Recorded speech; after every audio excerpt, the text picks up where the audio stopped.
Chris started the video sharing platform Rumble in 2013 with a mission of protecting a free and open internet from censorship by big tech and governments around the globe.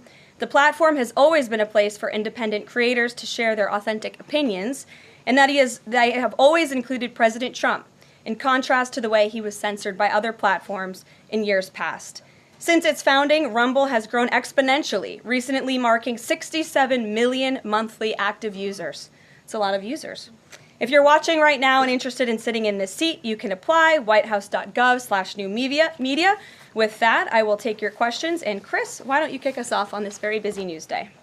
Karoline, thank you very much to you and President Trump. It's an honor to be sitting here in the new media seat for the White House press briefing and to be able to demonstrate why freedom of expression is so important. Which White House official made the decision to bar the AP reporter from the Oval Office and the diplomatic reception room last night? Well, first of all, let me just set the record straight. It is a privilege to cover this White House. It's a privilege to be the White House press secretary. And nobody has the right to go into the Oval Office and ask the President of the United States questions. That's an invitation that is given. And there are hundreds of outlets on this campus, many of you in this room who don't have the privilege of being part of that pool every single day and getting to ask the President questions. We reserve the right to decide who gets to go into the Oval Office, and you all have credentials to be here, including the Associated Press, who is in this briefing room today. But isn't it retaliatory in nature is the argument, because the reason that the AP was barred, which they said was because they're not using the phrase Gulf of America, they're using Gulf of Mexico in line with their standards.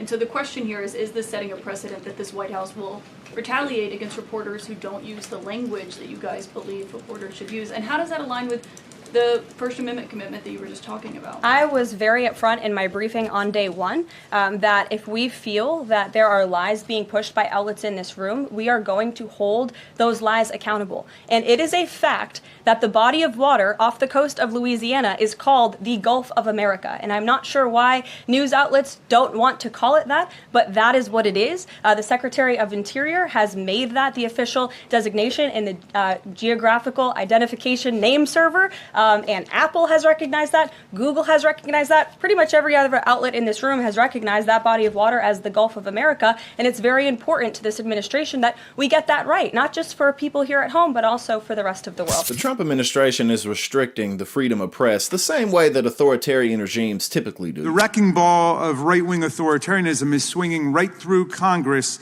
and coming directly at the freedoms of the press and the people right now.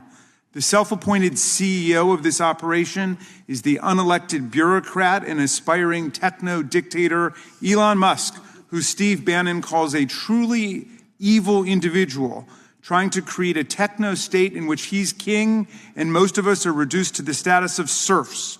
Break things and break things fast, Steve Bannon says, is Musk's M.O.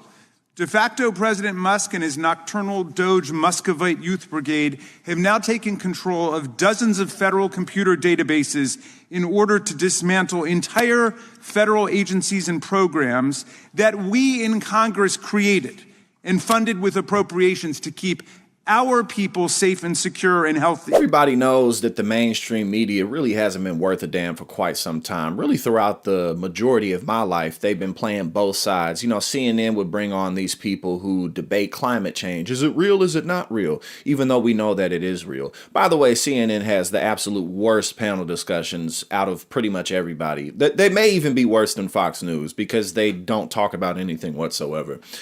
But, you know, all these other outlets, they're not going to really hold Trump accountable because they want access. And the White House doesn't care about that. Donald Trump, he just called for Rachel Maddow to be thrown off air because he doesn't want any dissent whatsoever. If you dissent against him, he doesn't want it. You know, these people are relishing in the fall of the free press. It's also hilarious that Fox News talks about the mainstream media as if they aren't the most watched cable news network in the entire country. But I guess that's a discussion for another day. But the mainstream media has to step up. We can't really, you know, expect them to because they're part of the corporate machine. So we have to step up. Independent media has to step up. Left-wingers, we have to organize. We have to really focus on local government so that we can defeat this because the federal government's just going to be a mess for quite some time. And like I said, the mainstream media has not been worth a damn for a very, very long time.